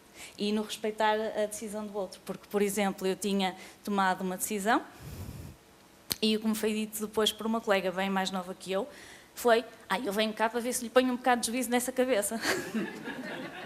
Portanto, acho que é a pior abordagem que podemos ter. E eu, é? Então diga lá. Tem que comer. E eu, não tenho. Mas tem que comer. Não tenho. Mas já sabe que se não comer vai desnutrir. Colega, nós ambas sabemos que se eu não comer 2 dias não vou desnutrir, até porque eu tenho reservas. Portanto, eu até fazer o exame e saber onde está a pedra, o cálculo encravado, eu não vou comer. Até porque a dieta que tem vindo é uma dieta geral. Mas comer Não, e ela assim, mas comer pelo menos uns iogurtes e umas gelatinas. E eu, mas não é essa a comida que tem vindo. A comida que tem vindo é uma dieta geral. Mas eu não sou a cozinheira. Pronto, mas a dieta que tem vindo da cozinha de quem cozinha é a dieta que está solicitada. Portanto, se calhar é preciso ajustar a dieta que foi solicitada para virem as gelatinas e os iogurtes. Mas então estamos acordadas que vai comer. Não. Eu também não sou uma doente fácil, como vocês estão a perceber, não é? Ou o que é rotulado como não sendo uma doente fácil. Não, o que vamos acordar é que vêm as gelatinas e os iogurtes e eu vou experimentar comer. E vemos como corre. Se eu ficar com dor, eu não como. Se eu ficar sem dor, eu continuo a comer. Está bem. Mas é que o doutor não sei das quantas disse que o plano é comer.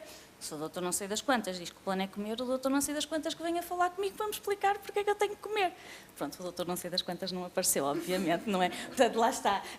Vários erros de comunicação. E o facto, eu já tinha tido outras experiências a nível hospitalar, e realmente ver o outro lado também é muito interessante e também nos faz refletir sobre onde é que nós estamos a falhar a passar as mensagens, porque há tanta coisa escrita, tanta coisa ensinada, onde é que nós depois temos os bloqueios? É na rotina, é no facto de acabarmos por ter que nos despersonalizar um bocadinho, porque estamos sempre a ver as mesmas situações e também não nos podemos, temos que criar uma carapaça para resistir a essas situações. Não sei onde estamos a falhar, mas é uma coisa em que eu tenho estado a pensar, porque realmente, tantos anos depois, voltar a passar, eu achava que as coisas iam estar um bocadinho diferentes e realmente continuam como estavam há 20 e qualquer coisa anos atrás. Então é estranho como é que as coisas não mudaram e não evoluíram. Eu só queria chamar a atenção que às vezes os chavões são deletérios. Equipa multidisciplinar, por exemplo. Equipa multidisciplinar de um lado, equipa dedicada e com hábitos de trabalho em conjunto, por outro lado. Eu sou cirurgião e, como podem perceber, não há nada pior que ter uma equipa multidedicada que não tenha hábitos de trabalho em conjunto e que não tenha uma comunicação, às vezes não verbal e às vezes com silêncios, e hábitos de trabalhar em conjunto para que tudo corra bem. É muito interessante ver no bloco operatório uma equipa rotinada, que está habituada a trabalhar, que não precisa de dizer nada, que os gestos são o suficiente para que tudo funcione e rapidamente funcione, do que uma equipa que é formada, multidisciplinar, que nunca esteve em conjunto e que todas as palavras e os gestos são obstáculos. Portanto, isto é importante ensinar que é preciso não só equipas multidisciplinares, é verdade, mas também equipas dedicadas e habituadas a trabalhar. Outro aspecto, e que se entendam, porque isto é muito importante em determinados momentos da nossa prática clínica, isso é muito importante. Outro aspecto curioso. Nós estudamos com algum ênfase a relação médico-doente a nível da oncologia, no Instituto Português de Oncologia. E houve um momento em que foi ensinado a comunicação, o cuidado com o doente, o cuidado na comunicação, todos os aspectos que eram importantes, da humanização, etc. E o que é que nós percebemos após termos feito um estudo, porque só percebemos isso porque estávamos a estudar o assunto, e só percebemos isto porque estávamos a treinar as pessoas que estavam envolvidas no estudo, que, apesar de todas as boas práticas terem sido aplicadas, quando havia a palavra cancro ou uma má notícia, tudo isso acabava. O bloqueio ocorria, o momento era ou de silêncio, ou de choro, ou de ausência de compreensão, e por mais que quiséssemos, aquela comunicação entre o doente e o médico que estava a ver aquele doente estava quebrado. E como é que nós recuperámos essa comunicação e como é que nós conseguimos que essa comunicação hoje seja um dos momentos mais importantes na nossa consulta de oncologia e quando os doentes têm uma má notícia, são doentes que ficam petrificados com aquilo que foram informados, que é a consulta de enfermagem. A seguir, mesmo a seguir, à primeira consulta, onde tudo isto aconteceu de desastre, há uma consulta de enfermagem. E o facto de haver uma consulta de enfermagem com enfermeiros que não têm bata branca, que têm outra aparência, que têm outras técnicas de falar, que estão habituados a cuidar e que estão habituados a explicar exatamente com as mesmas palavras e as mesmas coisas que nós estamos a dizer, conseguem passar a mensagem. E isto é uma equipa. E é necessário trazermos estas equipas multidisciplinares que estão a fazer exatamente o mesmo, mas conseguem desbloquear bloqueios que não têm responsabilidade nenhuma os intervenientes, mas sim a situação. E era isto que eu queria um pouco transmitir, que é a nossa experiência na instituição. E benditas consultas de enfermagem, que era uma coisa que ninguém percebia o que era, nem conseguia se identificar, e hoje é a prática diária na minha instituição. Penso que há uma pergunta, não é? Boa tarde. Tens de falar mais alto. Temos aqui uma questão da doutora Cláudia Almeida, que nos está a ver à distância. Sendo os pacientes, na maioria, pessoas em estado de maior vulnerabilidade ou muitos com idade avançada, o que potencia a dificuldade de compreensão, como é garantida a clareza da informação? Está explicitamente contemplada essa formação no currículo dos profissionais de saúde, também para pessoas surdas e com outras deficiências? Não sei quem quer responder.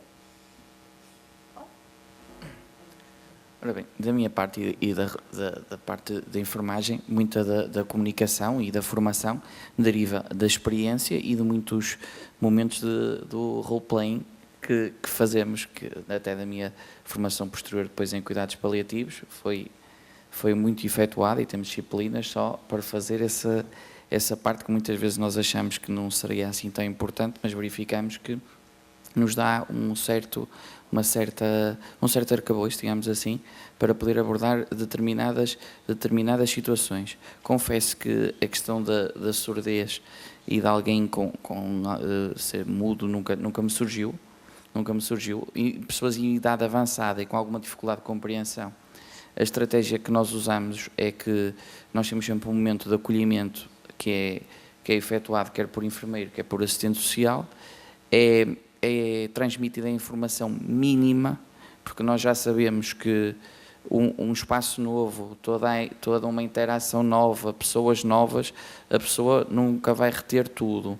Portanto, transmitimos o mais importante e depois usamos um documento que é o designado guia de acolhimento, que tem os pontos mais essenciais e que nós queremos salientar. No fundo, há um reforço escrito para além da comunicação oral, e que achamos importante e que nos beneficia muito, que às vezes a pessoa vai para casa e nós dizemos, vá para casa, se tiver alguma dúvida disponha, nós estamos cá e esclarecemos. E digamos que a estratégia de ir transmitindo informação de acordo com a necessidade da pessoa, acho que funciona muito bem. Acho que respondi. Não sei se querem acrescentar alguma coisa. Eu queria juntar às preocupações que a senhora, a colega que colocou, outras preocupações que estamos a viver atualmente. No outro dia chegou-me a uma consulta que eu estava a dar um senhor que falava em árabe e não havia tradutor. O inglês dele eu não conseguia entender. E foi o Google Translator a nossa opção de comunicação. Eu escrevia e depois traduzia, punha o alto-falante. Ele disse-me que aquele árabe era um bocado diferente do árabe dele, mas ele entendia, portanto também há aqui umas nuances. Mas isto é um outro obstáculo. Nem todos os aspectos que falaram são claramente treinados, mas são abordados. Agora, claro que a dimensão do problema vai fazer com que nós ajustemos os nossos currículos a esses aspectos concretos. Agora, os gerais, que é a pessoa que é invisual, a pessoa surda, a pessoa que tem problemas de laringe, as pessoas que têm dificuldade de comunicação, nós temos intenção, e fazemos, nos cursos de medicina, o treino para essa comunicação. Mas devo-vos dizer da minha experiência, só depois da prática e da comunicação com estes tipos de doentes, é que nós conseguimos, de facto, aplicar. E às vezes com recursos que não aprendemos na escola.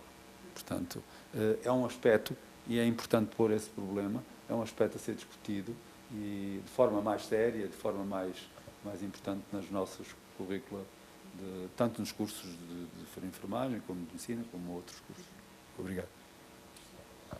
Felizmente, a maioria das vezes, pelo menos da minha experiência, que temos pessoas, quer com limitações auditivas, visuais e mesmo algumas limitações cognitivas, regra geral, vêm acompanhados, nomeadamente, principalmente os surdos e as pessoas com alterações visuais. No caso das alterações cognitivas, às vezes é mais difícil, porque o próprio muitas vezes não se apercebe e não aceita, e então nessas alturas, regra geral, a prática é nós tentarmos entrar em contacto com algum familiar para também tentarmos esclarecer melhor se realmente há ali alguma alteração cognitiva e também tentarmos prestar informação aos familiares, mas também sempre com a ressalva que o doente é o proprietário da sua informação e o doente pode não querer que os familiares saibam. Portanto, o equilíbrio disto tudo nem sempre é fácil e nem sempre é uma questão linear. Sim, por favor. Aqui uma questão.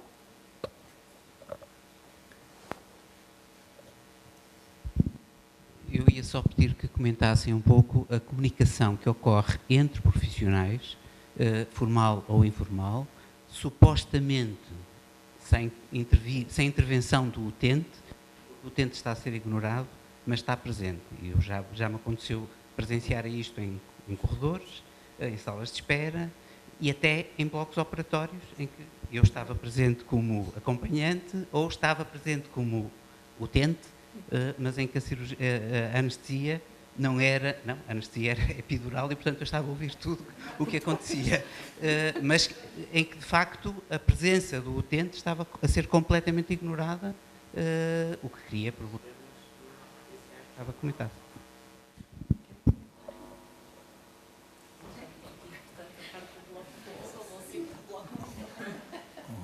Em primeiro lugar, eu vou pedir depois de fazer o meu comentário, se me podem deixar, porque tenho, como comuniquei, tenho consultas e neste momento tenho que honrar o horário. Esse é um problema muito, muito importante. as pessoas que estão a operar e estão no bloco operatório estão em tensão, como as pessoas que estão ou que vão para o bloco operatório. E é necessário treinar esses aspectos.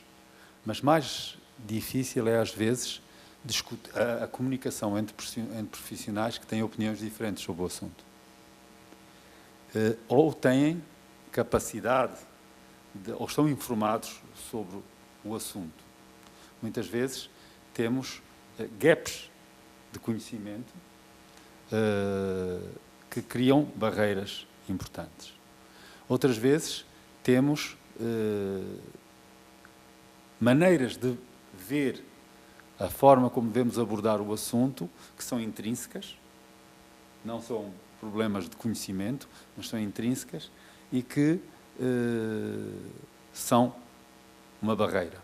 Outras vezes são aspectos do umbigo. Um umbigo grande, um umbigo pequeno. Todos esses aspectos, todos os dias somos confrontados. Todos os dias nós confrontamos-nos com esta situação nas nossas relações profissionais. Entre nós da mesma área profissional, com outras áreas profissionais. Eu, no outro dia, estou a aumentar o número de camas da minha unidade de cuidados intermédios, porque o número de doentes o necessita. E eu tinha um problema, que era ocupar uma área onde estava uma área que tinha um esgoto. Falei com toda a gente, falei com o engenheiro, falei com o responsável da enfermagem da enfermaria, falei com os senhores responsáveis pela segurança dos incêndios. Todas essas pessoas foram objeto de abordagem e toda a gente fez um visto bom da obra que íamos fazer. Contudo, esqueci-me de falar com uma pessoa, que era a senhora que faz a limpeza da enfermaria. E ela disse-me: senhor doutor, a obra não vai para a frente sem eu ter a garantia da Comissão de Infecções de que, ao remover este esgoto e a utilizar aquele esgoto que você está-me a dizer que eu devo utilizar, é a forma que eu diminuo as infecções na sua enfermaria. E eu achei que ela tinha toda a razão, mas não me tinha pensado que ela era uma voz a ser ouvida. Portanto, e depois comuniquei com o Centro de Infecções, o grupo que trata das infecções, e, conjuntamente com a senhora, pudemos verificar que não haveria problema daquele esgoto ser alterado. Mas, muitas vezes, nós não sabemos qual é a equipa. E aquela senhora faz aquilo todos os dias e é fundamental para que não haja infecções na minha enfermaria. Eu não tinha reparado. Portanto, é um bocado o comentário que eu faço para dar a resposta assim. Temos que pensar e reeducar-nos todos os dias. Obrigado. Posso?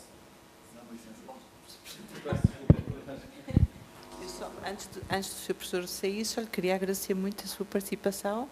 Queria-lhe também agradecer muito algumas questões que aqui levantou e que nos começam a dar ideias já para mesas redondas futuras ou para outras atividades aqui, se o Hospital Escola continuar a ter esta perspectiva de hospitalidade que tem tido, e agradeço-lhe muito também desse ponto de vista.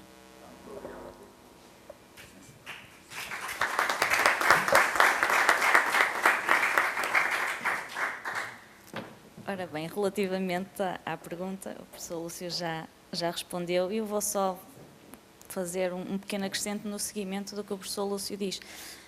Eu acho que nós todos os dias vamos crescendo e vamos mudando a nossa prática.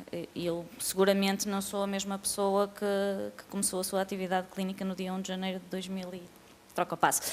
Portanto, e há questões que nós por muito que a pessoa estude, faça formação, há questões que só perante elas é que nós nos vamos apercebendo e vamos mudando e vamos crescendo. E a questão às vezes passa por nós conseguirmos comunicar aquilo que nós vamos aprendendo aos colegas aos colegas quer de profissão, quer da equipa.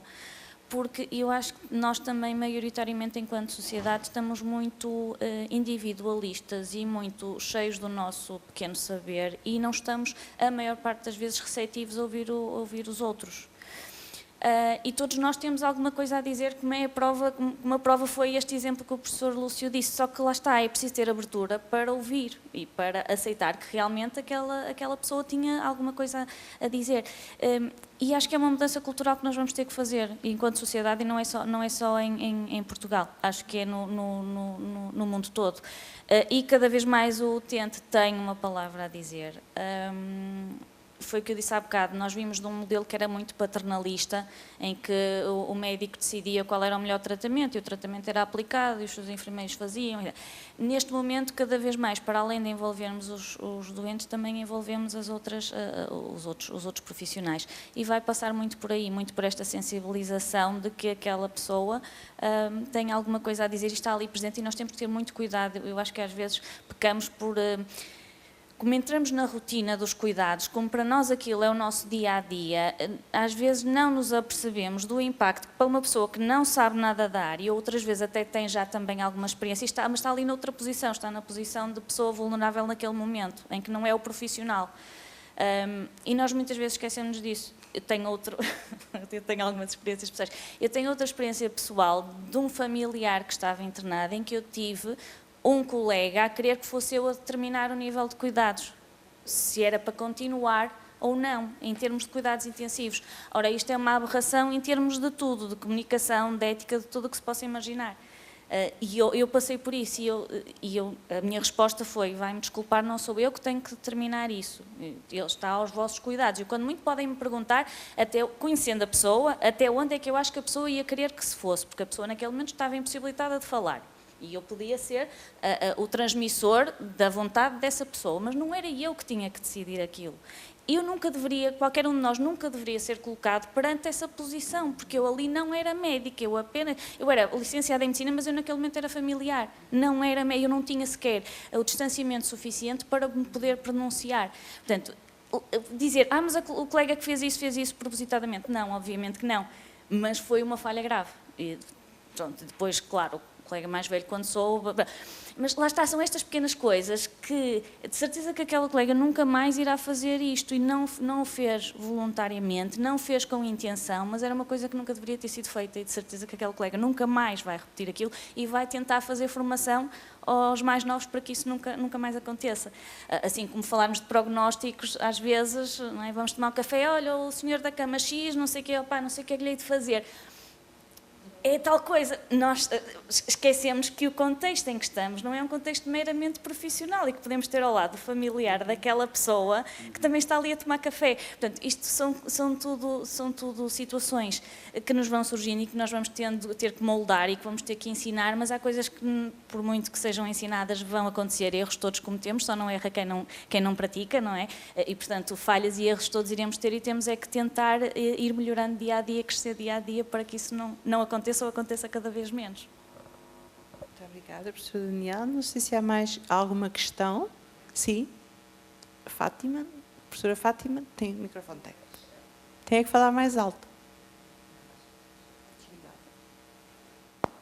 Já está, agora já está. Já está? Eu não é questão, é só por um caso que me aconteceu também. Portanto, eu sou doente oncológica há 4 anos e há 2 anos apareceu-me mais uma coisa, que foi na tiroide. E então, quando fui ao endocrinologista, ele diz assim, se a dona Fátima fosse uma doente normal, e eu, ok, eu sei que às vezes não sou muito normal, mas dizer-me que eu não sou, eu percebo exatamente o que ele queria dizer, porque ele estava a dizer, se eu não tivesse os meus problemas, que iam seguindo, mas esta de um doente normal, como disse a professora Susana Teixeira, devia dizer, não normal, mas excepcional. Pronto, era só isto não tem, mas tem a ver com a comunicação. Eu não veio a mal, mas outras pessoas podiam, não é? lá está, é também... Nós muitas vezes, também involuntariamente, usamos uma linguagem muito de conversação em situações que não devíamos fazer. Há situações em que há diagnósticos e situações em particular em que nós devíamos ponderar bem o que estamos a dizer. Eu muitas vezes tenho um neurónio conectado à boca e muitas vezes o que eu penso sai-me logo, sou muito transparente. E como eu, imensa gente, não é? Mas há situações em que nós temos que pesar muito bem as palavras que vamos dizer, porque essas palavras vão ter muito impacto. É como dizer não há nada a fazer, isso nunca se deve fazer, não é? Por muito mau que seja, nós devemos deixar sempre uma porta aberta para que vamos fazer o melhor e alguma coisa vai ser possível fazer. É quase como quando estamos a corrigir um aluno, não é? Nós podemos identificar um erro, mas devemos também identificar uma coisa boa e uma coisa a melhorar. Na saúde também funciona muito assim, nós podemos ter o pior...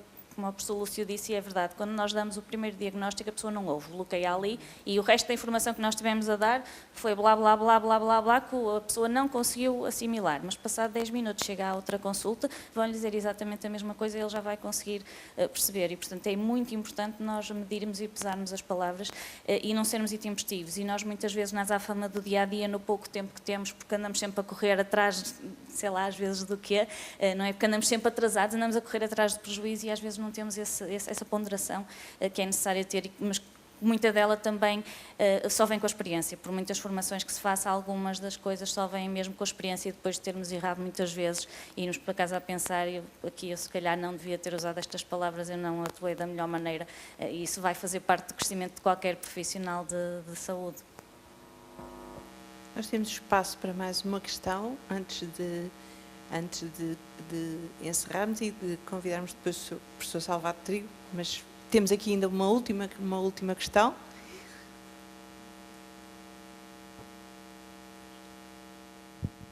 Ora, muito boa tarde. Antes de mais, agradecer, foi incrível. Este é um tema que é muito complexo e muito importante e muito interessante. Não é bem uma pergunta, mas é um bocadinho pegar ali no que a professora Daniela contou. A comunicação, não comunicação em medicina, a comunicação em saúde, porque é importante nós termos noção de que qualquer profissional de saúde tem que ter uma vertente muito trabalhada na parte da comunicação. Infelizmente, e isto também por experiência própria, se calhar a professora Daniela também sentiu isso, no nosso curso, na nossa formação, houve muito pouco tempo dedicado à comunicação em medicina, a dar más notícias e como é que se dá uma má notícia. E mesmo que tenhamos tido a teoria, é muitas vezes só passando pela situação que nós nos apercebemos que entre a teoria e a prática é uma diferença muitíssimo longa.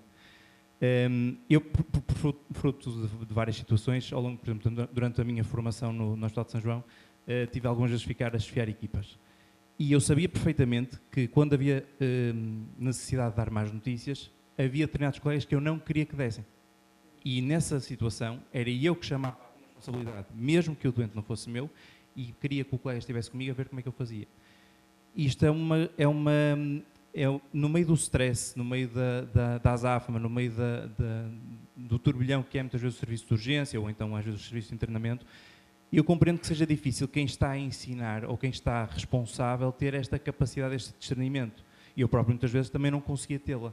Mas comecei a notar que quando eu tinha esta capacidade, portanto, o resultado final era extremamente positivo. Não só para a família ou para o próprio doente, mas para o colega que ganhava ali um skill, um soft skill do outro, que tão importante era, e podia ser, esperava eu, que pudesse publicar isso com outro colega mais novo quando fosse a altura.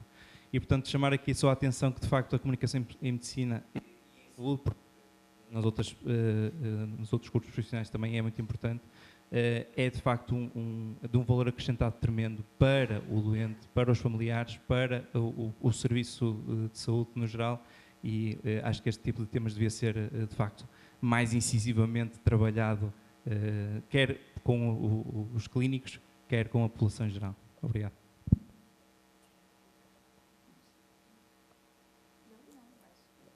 Bom, então, nós antes de encerrarmos com o Sr. Professor Salvador Trigo, Eu queria apenas voltar a agradecer a presença de todos, voltar a dizer que esta experiência destas mesas redondas durante este ano no hospital foi uma experiência muito grata e que desejamos que possam continuar. Eu penso que hoje houve aqui algumas algumas pistas que foram lançadas, eu já estava aqui na minha cabeça a pensar noutras coisas que se poderiam fazer associadas à cátedra e relacionadas com estes temas e com a criação de espaços para pensar, de espaços para refletir, de espaços para debater em conjunto, para se ultrapassar aquilo que é muitas vezes simplesmente as funções que nós temos e exercemos e sermos capazes de debater o sentido daquilo que estamos a fazer e do porquê que estamos a fazer. E então, neste momento, para encerrar formalmente este ciclo de mesas redondas deste ano, agradecia que o Sr. Professor Salvador Trigo, Presidente da Fundação Fernando Pessoa, nos fizesse aqui companhia. Pode ser aqui, professora? Pode ser aqui? Muito boa tarde a todos. Muito boa tarde a todos. Muito obrigado pelo convite para o encerramento desta mesa redonda da Cátedra Internacional de Bioética, da Fernando Pessoa. Quero naturalmente agradecer à professora Teresa Toldi e a sua moderação, aos participantes na mesa redonda, a importância da temática que aqui foi tratada, que é de acutilante acuidade, mas é também de extraordinária complexidade e cada vez mais complexa, porque é uma temática que nós andamos a discutir há 25 séculos. Não é uma temática do nosso tempo, é uma temática que há 25 séculos anda a ser discutida, justamente a partir de um grande filósofo grego chamado Sócrates, que é, no fundo, quem coloca estas questões da ética no chamado centro das relações humanas. E a questão da ética tem a ver, fundamentalmente, com a eficiência da comunicação e com o horizonte de expectativa. Portanto, do que se está aqui a tratar, fundamentalmente, não é da ética em si, na medida em que a ética é um processo para atingir determinado resultado e, ao mesmo tempo, um resultado que possa coincidir ou não com o horizonte de expectativa daquele com quem nós pretendemos comunicar. E isto, Sócrates disse-o há 25 séculos, a base da ética é o conhecimento. E é na base do conhecimento que nós temos que compreender que a ética não é uma ciência nem uma disciplina científica. A ética tem a ver, fundamentalmente, com a dimensão étnica de cada um dos povos que habita este planeta e que, naturalmente, constituíram o seu ethos, o seu íntimo e o respeito que têm ou não têm pelos costumes e pelos hábitos da Terra, se quisermos dizer assim. Há muitas situações sobre as quais nós podemos produzir juízos morais ou juízos de natureza ética relativamente à nossa sociedade, àquilo a que nós costumamos chamar o mundo ocidental, mas que não se aplicam aos outros mundos, às outras sociedades que têm necessariamente outra moralidade, na medida em que alguns, ao dizerem que a ética é, de alguma maneira, a ciência, entre aspas, da conduta e a moralidade é a qualidade dessa conduta, naturalmente que nós sabemos que não estamos aqui a falar de categorias absolutas, estamos a falar de categorias relativas, na medida em que a eficiência e a eficácia que se pretende numa determinada comunidade é distinta da outra comunidade, assim como é também distinto o seu horizonte de expectativa. E por isso é que, nos tempos que hoje estamos a viver, como sabem, diluiu-se praticamente a fronteira entre o bem e o mal. Porque a ética sempre esteve do lado, como diziam os gregos, do lado do arete, ou seja, da virtude, daquilo que nós vulgarmente chamamos o bem. E se é dado ao ser humano o conhecimento do bem, ele, evidentemente, levará a sua vida a tentar praticar o bem. Mas, evidentemente, quando ele verifica que na sociedade quem é, muitas vezes, mais endeusado, mais promovido, mais vangloriado, são os que praticam o mal, começa a ter a dificuldade de compreender de que lado é que, evidentemente, se deve posicionar.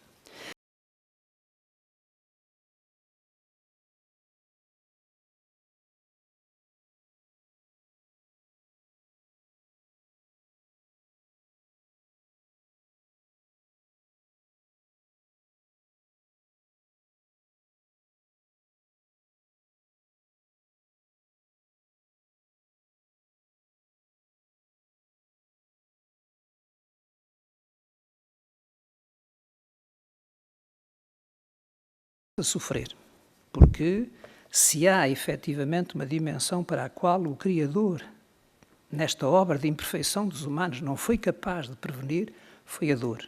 E não há nenhum ser humano que não baqueie, que não se dobre perante a dor. E é neste horizonte de expectativa que a ética pode ter um papel essencial. Há bocadinho dizia-se aqui, creio que foi o professor Lúcio e o enfermeiro José Sá, e a própria professora Daniela Mendes, comunicar más notícias. Mas a questão das más notícias não são, por vezes, más notícias. Morrer é uma dimensão natural da nossa própria vida. E, portanto, obviamente que antecipar a morte é sempre mais complicado para o horizonte de expectativa que nós temos do que pensarmos que ainda temos à nossa frente um futuro sobre o qual podemos ainda filosofar. E às vezes o futuro são 2 dias ou 3 dias. E é evidentemente nessa perspectiva de alimentar esse horizonte de expectativa que a ética se introduz na comunicação entre nós. Seja a comunicação dos profissionais de saúde com os pacientes, seja a comunicação no nosso próprio agregado familiar, comunicação na nossa própria situação profissional. Naturalmente que as relações humanas são sempre feitas de horizontes de expectativa e nós sabemos bem que a categoria da verdade como categoria pura e absoluta da filosofia já não é mais do nosso tempo. Infelizmente, deixou de ser a categoria do nosso tempo. Hoje, os tempos modernos são alimentados, ou é alimentado fundamentalmente, não pela verdade, mas pelas falsidades. E são essas falsidades que fazem correr toda esta gente, que fazem toda esta gente andar no corrupio e toda esta gente sentir-se bem da forma como a vida artificialmente se vai organizando. E é, obviamente, hoje, uma dimensão quase de incorreção de nós procurarmos filosofar, de nós procurarmos analisar a dimensão da verdade ou a dimensão da virtude, quando, afinal de contas, sabemos que a vida tem cada vez mais malhadinhas, que cada vez mais nós sentimos na grande vitrina da vida, na governação, na administração, obviamente, são malhadinhas que, na realidade, mais procuram o seu desenvolvimento pelo pícaro e pela maldade do que propriamente o seu desenvolvimento pela virtude e pelo bem. E é nesta perspectiva que a ética continua a ser um tema de uma enorme atualidade. Mas é, mais uma vez, que nós devemos não esquecer um tema de 25 séculos e um tema que nos moldou na chamada ética greco-romana, que é uma ética completamente diferente da ética oriental ou da ética de outros povos africanos que têm tradições e desenvolvimento dos seus hábitos culturais, do seu etnos, completamente diferente. E por isso mesmo é que é importante que as pessoas aprendam ética, mas aprender ética é, sobretudo, consolidar conhecimento acerca dos povos com os quais nós temos que comunicar. E por isso mesmo, num curso de medicina, designadamente como aquele que nós hoje procuramos levar por diante, a questão da comunicação é absolutamente essencial. Mas, sobretudo, pensando que a comunicação tem como principal escopo o resultado. E é no resultado que nós devemos, naturalmente, ter a preocupação de moldar de forma adequada as nossas mensagens, os nossos discursos de comunicação. Porque, muitas vezes, as tais comunicações das más notícias, como aqui foi dito, obviamente, podem ser feitas de maneira mais agradável do que propriamente o horizonte de expectativa em que as pessoas estão. E por isso mesmo é que a doutora Fátima Silva, quando lhe disseram que não era uma paciente normal, obviamente que é tão anormal aquilo que lhe disseram como é anormal a gente ler todos os dias em atestados de médicos prescritos por médicos de família para pôr os nossos funcionários de baixa por doença natural. Isto é que é uma grande anormalidade, é que nós pensamos que o natural seja a saúde e não propriamente a doença. Muito obrigado, professora Teresa Toldo, uma vez mais, muito obrigado aos participantes e espero, naturalmente, que estas mesas redondas da Cátedra Internacional de Bioética sejam para continuar tratando de temas do nosso tempo, que, como se vê, são temas com 25 séculos, mas continuam com uma atualidade extraordinária. Muito obrigado.